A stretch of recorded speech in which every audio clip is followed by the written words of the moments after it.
আগামীকাল বৃহস্পতিবার 14 মে 2026 Tripura Santiniketan medical college ও হাসপাতালের ওপিডিতে থাকবেন জেনারেল মেডিসিনে অধ্যাপক ডক্টর স্বপন সরকার, ডক্টর মৌমনা দাস, ডক্টর সাগর সাহা এবং ডক্টর রবিন পাল। অর্থোপেডিক বিভাগে থাকবেন অধ্যাপক ডক্টর ভূপেশ শীল এবং ডক্টর নবারুণ দেবনাথ। শিশু বিভাগে থাকবেন অধ্যাপক doctor Tapas Ghosh, doctor Olivia Dasgupta, doctor Swapna Sinha এবং ডক্টর অনুভব ঘোষ। ইএনটি বিভাগে থাকবেন অধ্যাপক ডক্টর প্রাণগোপাল দত্ত এবং doctor Arpita Mohanty.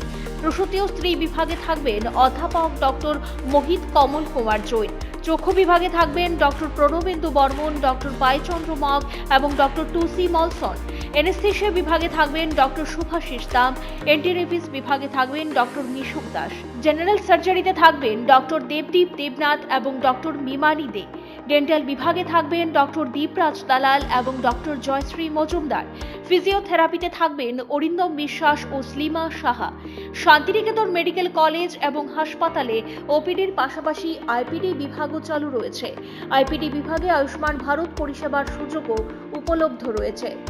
General medicine, general surgery এবং চোখের চিকিৎসা এই তিনটি বিভাগে আয়ুষ্মান কার্ডে স্বাস্থ্য পরিষেবা দেওয়া হচ্ছে। আপনার স্বাস্থ্য আমাদের দায়িত্ব। বিশেষজ্ঞ চিকিৎসক, অত্যাধুনিক যন্ত্রপাতি ও উন্নত পরিষেবা। মাত্র 10 টাকার বিনিময়ে আপনারা সপ্তাহে সোম থেকে শনিবার প্রতিদিন সকাল 9টা থেকে বিকেল 5টা পর্যন্ত ওই ওপিডি বিভাগে বিশেষজ্ঞ চিকিৎসকদের কাছ থেকে উন্নত চিকিৎসা পরিষেবা আপনারাও নিতে পারবেন।